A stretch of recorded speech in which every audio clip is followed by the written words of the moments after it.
L'info écho avec Capital.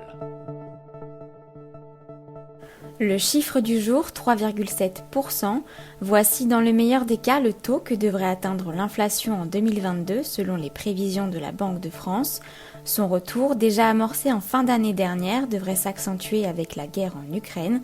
Résultat, le pouvoir d'achat des ménages pourrait encore diminuer cette année. À noter que jusqu'ici, les aides d'urgence mises en place par le gouvernement ont bien rempli leur rôle d'amortisseur pour ceux qui en bénéficiaient. Ainsi, d'après l'Observatoire français des conjonctures économiques, en 2021, le niveau de vie des 10% des ménages les plus pauvres n'a pas diminué, mais celui des Français des classes moyennes qui ne bénéficiaient ni de l'extension du chèque énergie ni de l'indemnité inflation a lui reculé de 0,6 à 1%. Le coup de gueule du jour est poussé par notre chroniqueur Albert Dantouar à l'encontre de certains épargnants. Pour le directeur de la clientèle privée chez Nalo, ceux qui se plaignent des performances de leurs placements alors qu'ils ont choisi la prudence se trompent lourdement. Je cite, « Faire des comparaisons entre des produits qui ne présentent pas le même degré de risque ne mène à rien ». C'est notamment le cas pour l'immobilier et les actions, deux classes d'actifs avec des cycles, des frais et un horizon de placement bien différents.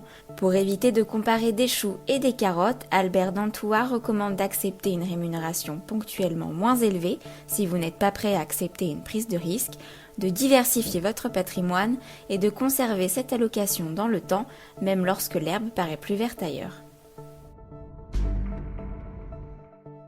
L'info pratique vient en aide aux automobilistes en proie à la flambée des prix du pétrole.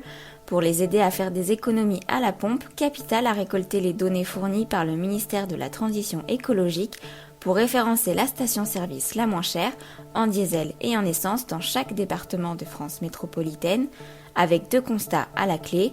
Le premier est qu'il est toujours plus intéressant de faire le plein chez les enseignes de la grande distribution, notamment chez Intermarché qui arrive en tête des stations les plus abordables dans une quarantaine de départements. Le second est qu'il existe de grands écarts de prix entre les différentes régions françaises, comptez presque de 12 centimes de différence par litre d'essence entre l'Intermarché de Moyen-Moutier dans les Vosges et le Leclerc situé dans le 17e arrondissement de Paris. Retrouvez notre carte sur capital.fr. Et on termine par cette annonce des organisateurs des Jeux Olympiques de Paris 2024. Ils ont dévoilé lundi 21 mars leur stratégie de billetterie. Plus de 13,4 millions de billets seront disponibles à la vente. Tout sera vendu en 2023 via un système de tirage au sort. Il faudra s'inscrire dès décembre 2022. Plusieurs créneaux d'achat seront proposés en février et en mai puis fin 2023.